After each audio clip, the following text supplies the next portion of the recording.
first drive for me on this journey is the fact that we all have leadership potential. We all need to be supported and accompanied to unleash it. And if we think about the stages of adult education, there has been brilliantly theorized by Dr. Keegan and Lisa Lahey, but it really starts by leading yourself. Leading yourself so that you can aspire to lead others and lead then organization and lead communities, to drive a better change.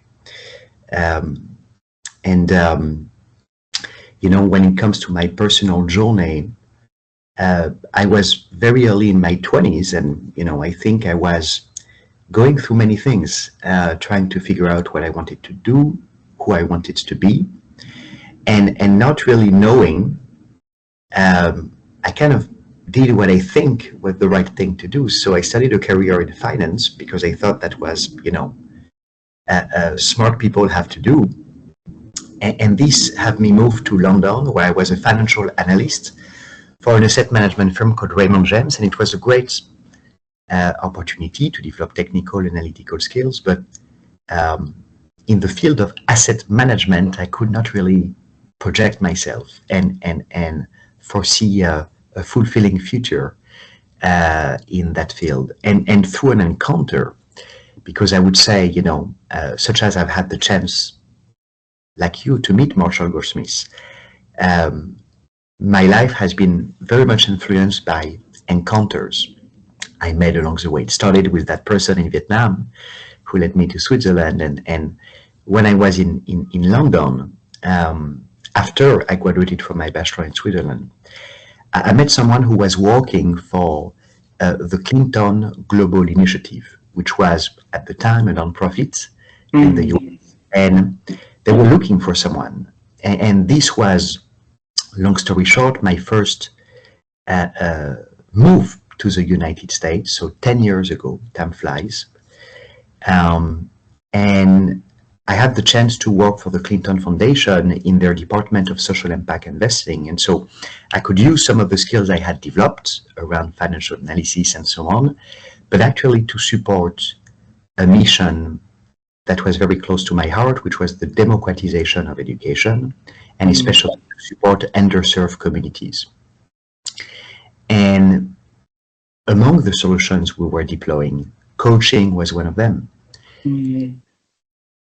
I have been literally, mesmerized to see how it could really help people develop an entirely new set of skills and a renewed sense of purpose and confidence within themselves. And long story short, it was the most impactful solution we were deploying. And I started to learn more about coaching and realize it was, a solution back in the days only accessible to a privileged few at the top of organization, probably people who look at me. And it was clear to me that at the time the industry was still very opaque.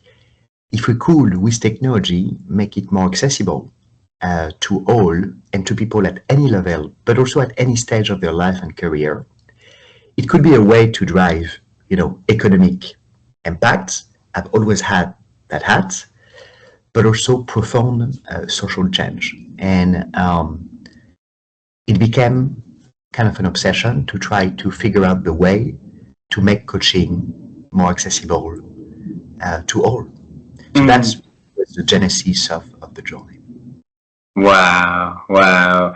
Since we already have a good start for our conversations, let's continue so that audience will have a chance to know more about Will. We understand more about your dreams and the journey and the transformative journey that leading to what you're doing today. How did that start to you, Will? Sounds exciting. All right. So you've been to our country when you were 17. So then you have a little taste about culture. If you travel from the north to the south, you have a chance to meet a lot of people along the way. So our culture, we really, it's a great honor for our audience if they can have you to do little introduction of who you are and the work you are doing now for them. So would you please help sharing that with our audience, please? Yeah, of course. So my name is Will. As you may see from that heavy accent, born and raised in France. I actually leave France quite early because I left France. I was 16 years old. And since then, I have lived in many places, a bit in Switzerland, in Asia, in the UK, and now for the past 10 years in the US. I started a career in the hospitality industry because I had a high sense of service. I wanted to serve people. And because the hospitality industry is actually quite a complex industry, most hotel chains out there are owned by large financial management firms. So I needed to develop, a skill set around finance. And I'm very happy I did because it's very useful to me in my career. But I was always looking a way back to how I can best serve others. And I would say what I'm really happy about the journey I'm living today is it's like if all the experiences of my life had been aggregated to this mission that I have to make AceUp accessible to the whole world. And I would say something that has been also very influential for me is when I moved to the US and I realized I actually needed to develop a subject matter expertise if I wanted to build a company such as AceUp. I first moved from New York to Boston. Now I'm back to New York, but I lived in Boston for quite a few years. I had the chance to be able to do a master's degree at Harvard University. And I had a concentration in what we call organizational behavior. This is when I first read a book called Triggers, which was a book from Marshall Goldsmith. And I was very lucky to find on my path Dr. Carol Kaufman, who is also a member of 100 Coaches, and is also the founder of the Institute of Coaching.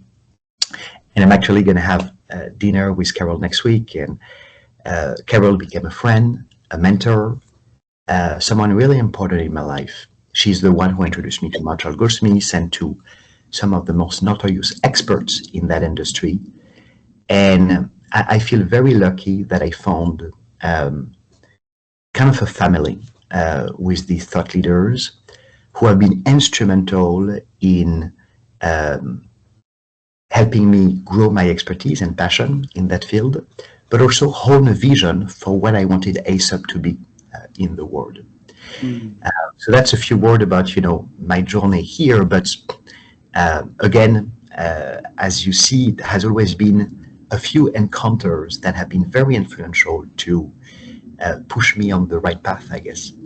Well, in our culture, I say that in Asia culture, I say there's always a reason happen for everything. Okay, so the opportunity for you to work with Carol Kaufman or many people out there read the book Trigger from Marshall, right?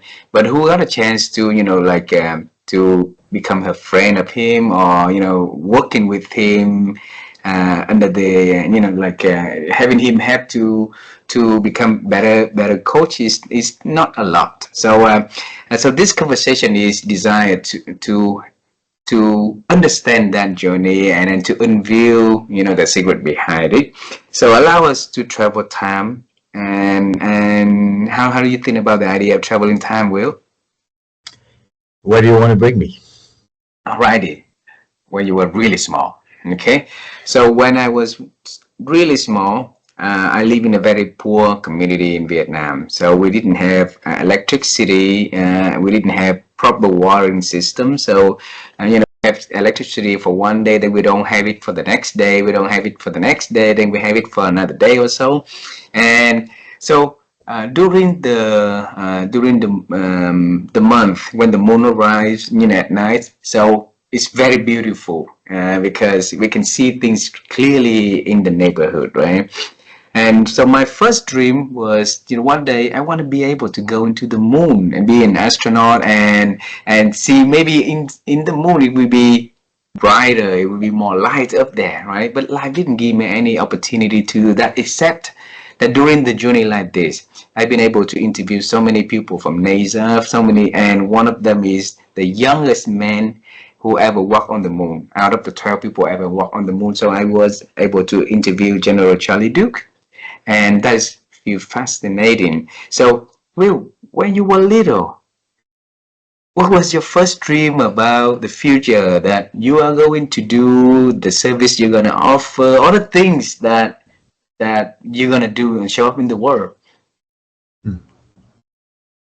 Well, it's a beautiful question. Really, thank you for asking it. And I realized that I haven't been asking myself this question at all.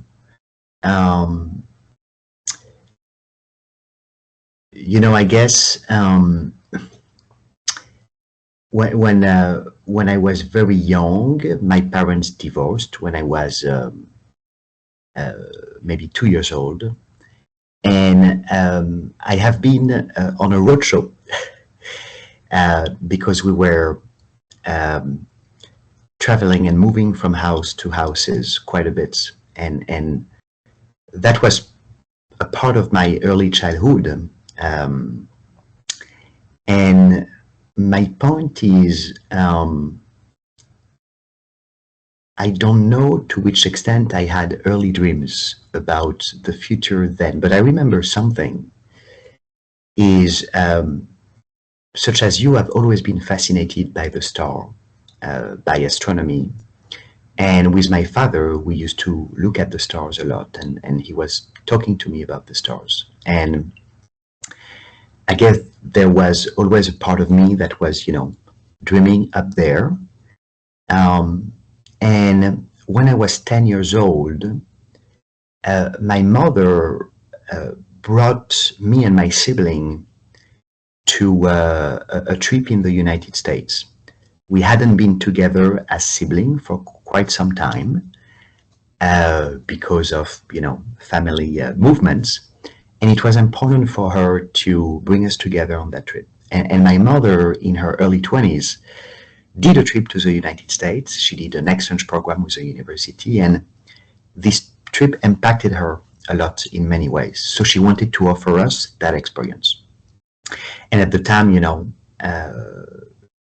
we barely had any money.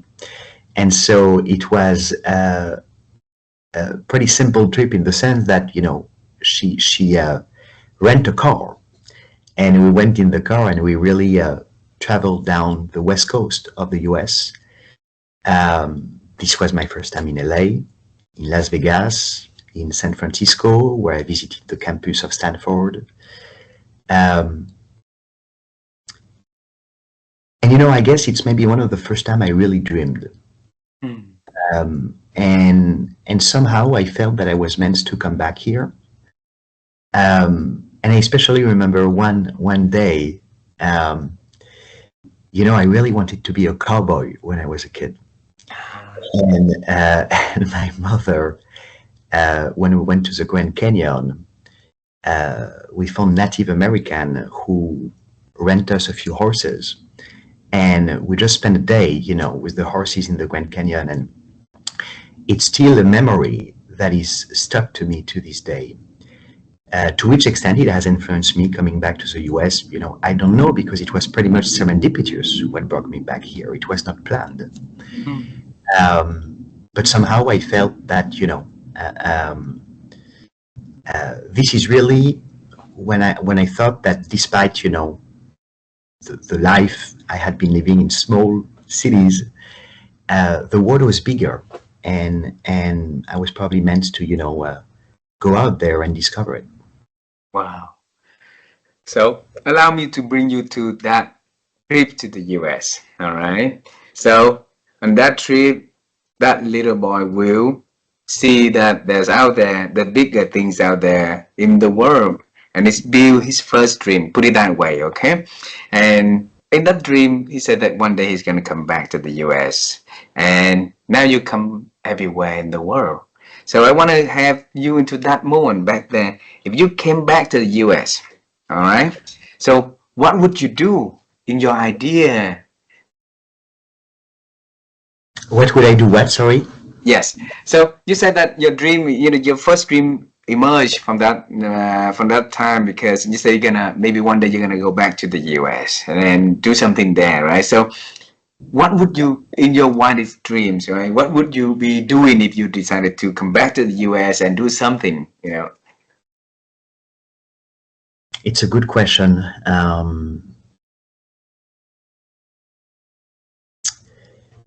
I have to say that I've been really blessed. When I came to work for the Clinton Foundation, I met Bill Clinton, I met Hillary Clinton, and regardless of your political spectrum, these are very accomplished individuals. And then I went to Harvard, and I graduated from a master there, which was a childhood dream for me. I enjoyed every moment, every minute of it. Steven Spielberg is the one who gave the pitch for my commencement day. Wow. And there is just so many things that I would have not even allowed myself to dream about. And then I launched a startup that brings together innovation, technology. We do a lot of AI and people, human. And we had the chance to be incubated into the Harvard Innovation Lab for a few years. And then, even if I was quite terrified by the journey ahead, I raised funds. We have raised more than $25 million to date, and started to hire talent from all over the world. And in a few weeks I will be in Singapore, so very close to you. I have the chance to travel, to discover the world, to meet extraordinary people, to impact people's life in a really, really meaningful way. And could I have really dreamed about something else than that? Of course, I have a lot of expectations and aspiration, and I want us to do better and have more impact and get bigger. And it's a journey, and the journey is somehow only beginning. But I'm not sure if I could have dreamed for something better than the journey that I was very grateful to embark on. Wow. I think everything that happened in your life is the choice that you make. Also, the making the effort, the commitment to make the best out of everything that you touch will. So, for the journey that helping leaders to become better leaders, tell us, when did you have that seed of ideas, that seed of inspiring you to make that investment of time, energy, resources, and commitment to do it? Yes, so, as I was mentioning earlier, I had been able to witness the impact of coaching on many people. And it was also a time of my life where, I guess we're maybe all going through that time in our early 20s. I was asking myself a lot of questions. I was quite shy. I guess we are all shy when you're young. But I felt the need to work on myself and become a better version of myself. And witnessing the impact of coaching, I decided to give it a try. And it was a process it was a very opaque industry back in the days, to find the right person to work with. And I met someone, his name is Charles. He had a communication and public speaking coaching course in the Upper East Side of New York. And I decided to join an evening after work And I remember these moments all my life because there were maybe, about 30, 40 people in his apartment attending his course. And at every class, someone had to come in front of the class and speak. It could be any type of exercise. It could be just, something that happened to you during the day, or it could be a funny story you want people to relate, or it could be a pitch for, the bridesmaid that you want to rehearse or whatever.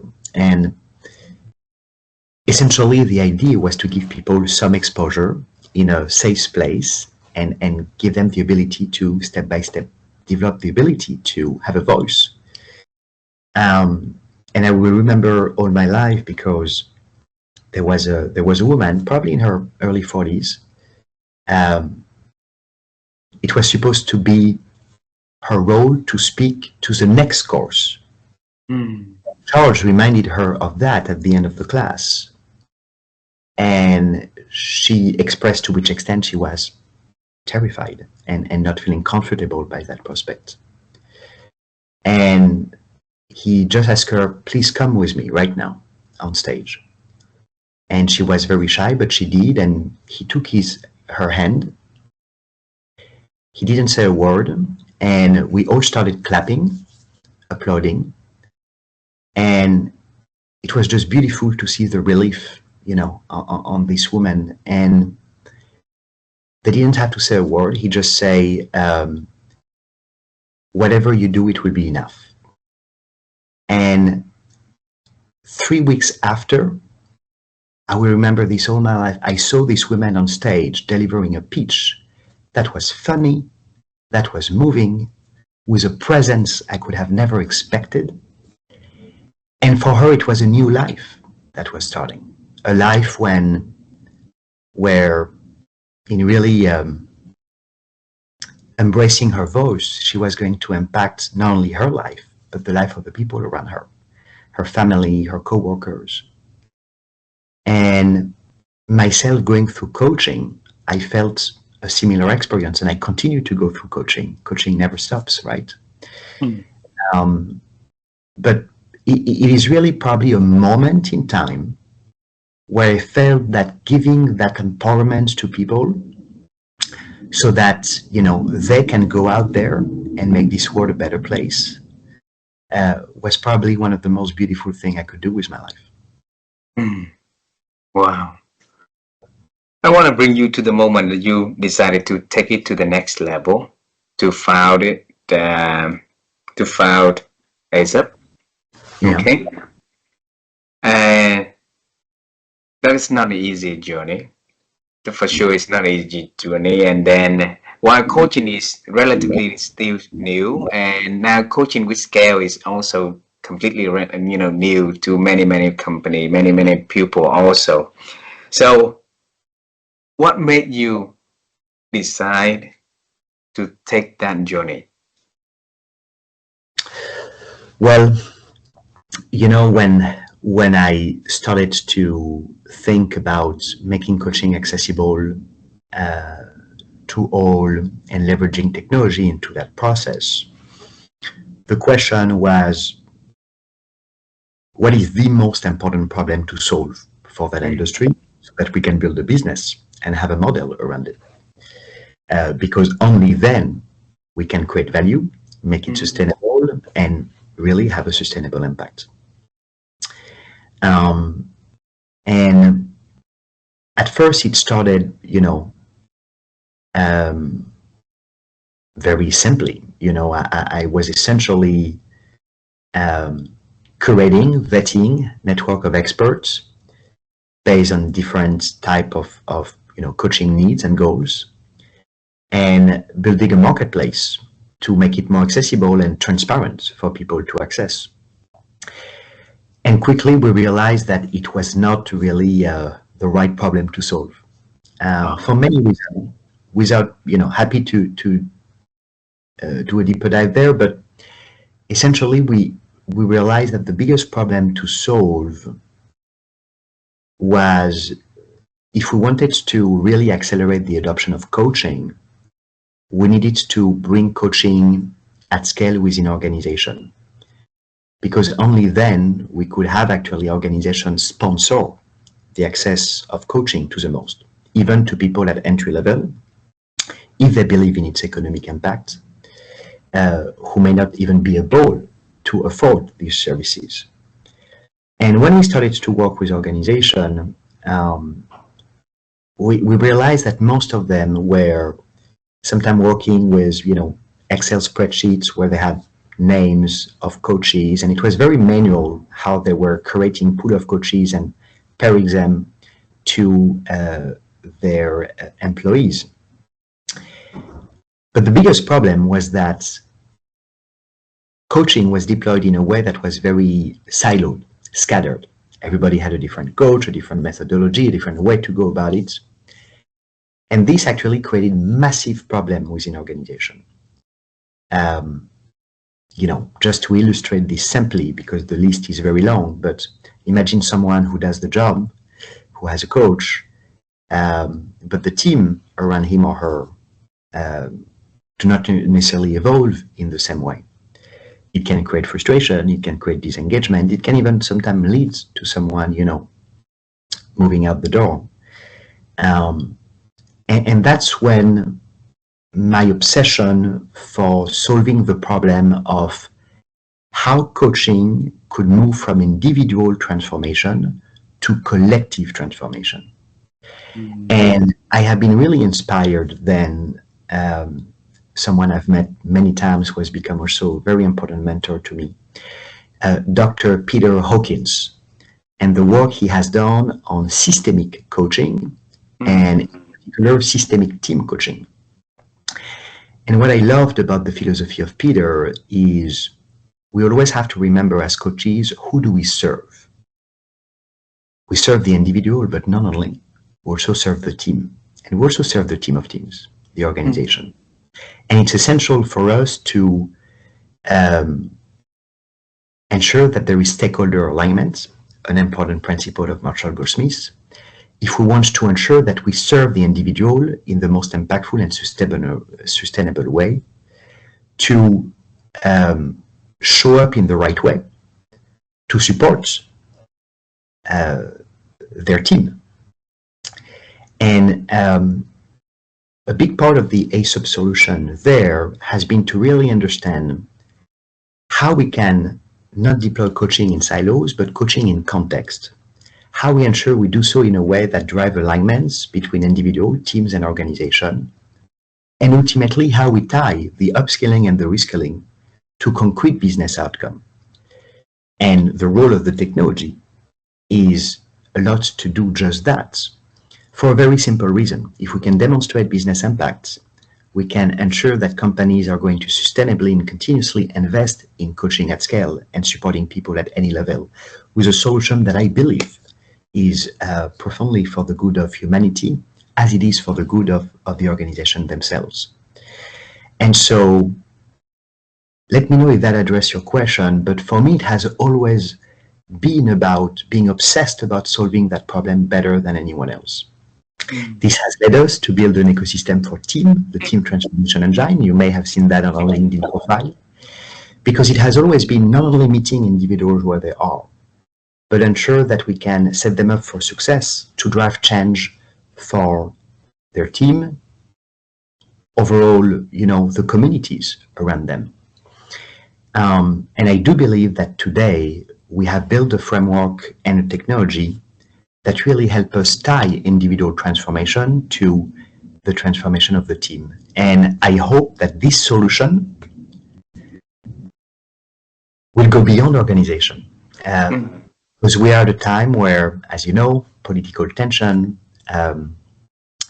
social inequalities,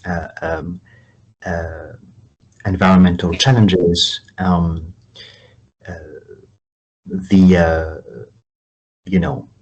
new rise of geopolitical tension and wars, and in a world that continues to be more digital and AI powered,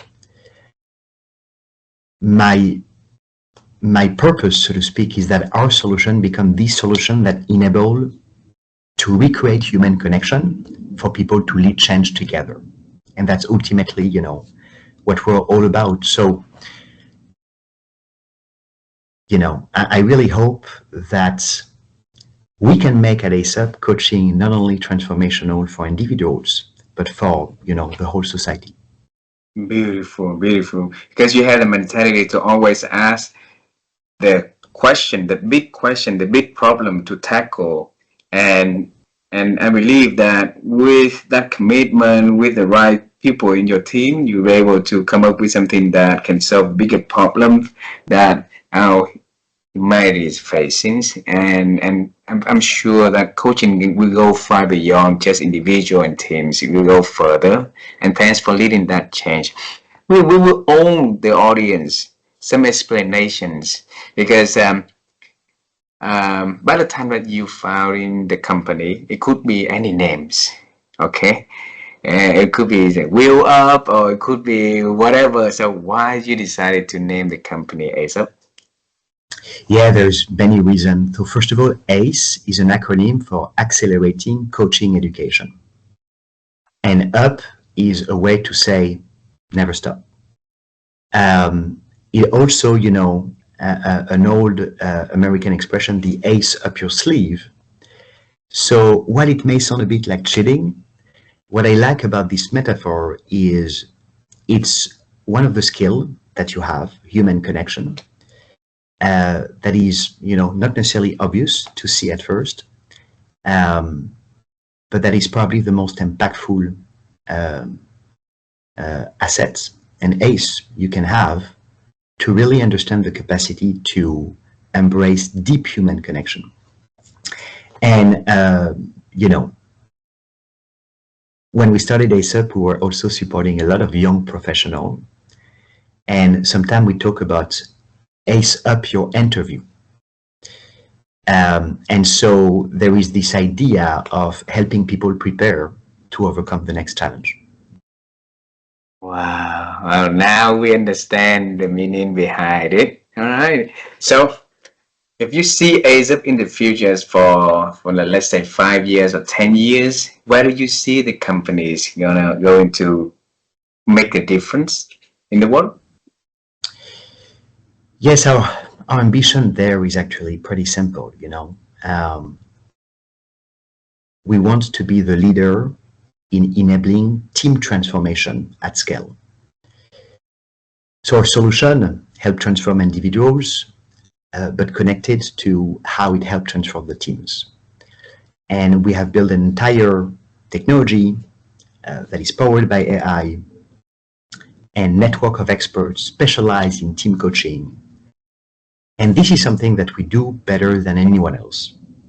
And organizations today come to us so that we can help them accelerate change management, transform teams, and ultimately, you know, drive impact, growth, innovation for their organization. And my ambition as this year we start to bring AceUp Global, our office in Europe, our office in Asia, is really to become a category leader globally in transforming teams, reigniting human connection within organization, and bringing people together to be a force of change and of good in the world. We are already present in many large enterprise and Fortune 500, but it's still the very beginning of the journey. And I wish we can be in every country, every major organization, every major even government institution. And in this digital world of work, bringing the solution to the world that will bring them together to make it a better place. So that's really what I hope will be our legacy 5 years from now. Wow, beautiful. And with the movement with artificial intelligence, where do you see these tools coming in handy to support with the digital coaching, or it's going to be the bottleneck for digital coaching? Where do you see it? What we see already is, which is pretty consistent with the philosophy I just articulated, if you deploy AI coaching in silo, if you just give it to entry-level employees and it's not connected to any learning and development program or coaching initiative in the company, you will bring some value proposition to the individual because these tools can be quite interesting in redirecting, coaching questions or content based on your needs. But your impact will be very limited, not only on the individual, but on your organization as a whole. And yes, there is actually a big question about what type of impact it actually drives. What we start to see to be quite incredible is when you can actually combine together very seasoned executive coaching experts with AI technology. To give a very basic example, because there are many, but I'm sure one that everybody here will understand. When I show up in my coaching call, neither the coach or the coachee may remember everything we have discussed, but the ability to AI to capture the breakthrough, identify the behavioral cues on the individual, and tie these to helping the coach provide ongoing reinforcements, provide these continuous coaching experience in between the sessions, recommending coaching exercise, asking coaching question in the flow of work, ahead of a meeting or after a performance management conversation, recommending micro-learning contents that are really specific. So AI has a way to supercharge the partnership between the coach and the coachee in a way that is quite incredible, and can also help us better measure the impact of the coaching on the upskilling and the reskilling journey of the individual. And we find it a beautiful tool to help the coach as much, as least, as the coachee. Now, when we deploy it at scale, what is also incredible is, for instance, we work with organizations where today we have to bring coaching to India.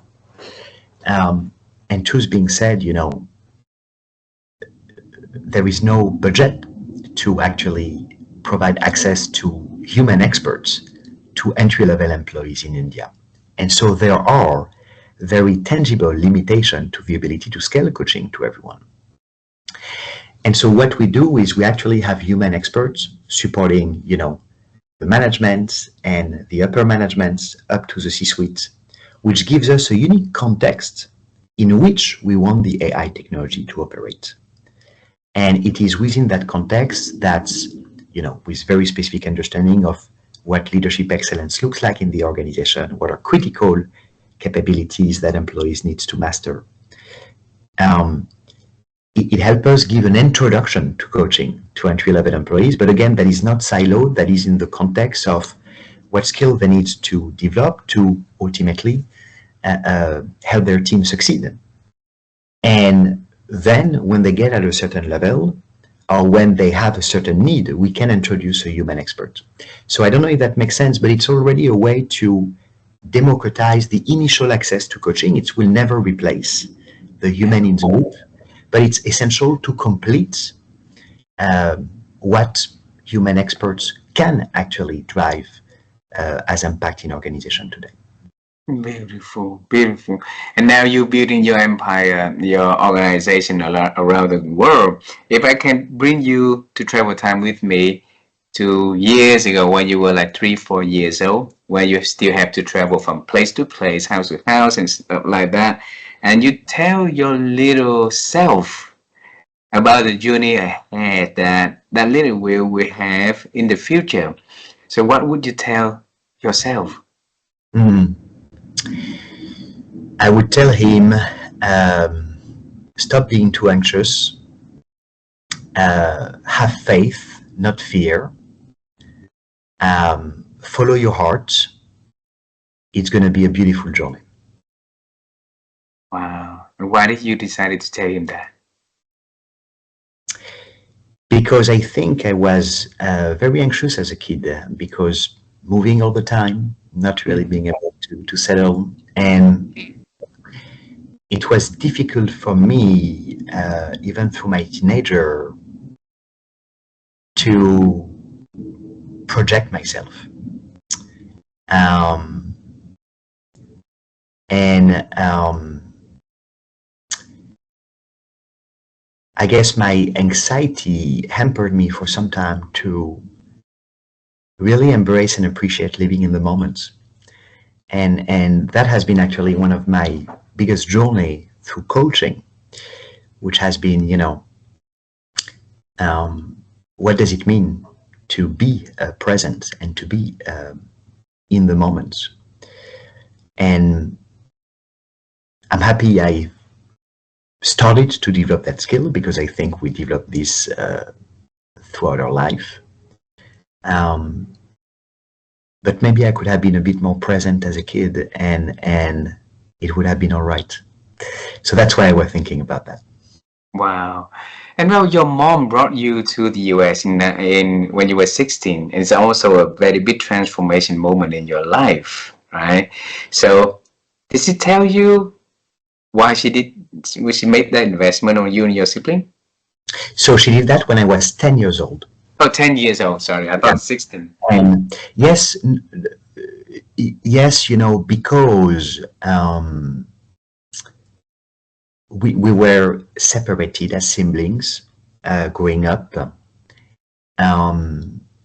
It was important for her, I believe, through the opportunity of a trip, to bring us all together and to share memories together that would last for a lifetime. And I think it did, and I think she succeeded brilliantly in doing that, because this is probably the only time in our lives that we have spent only among our siblings and our mother.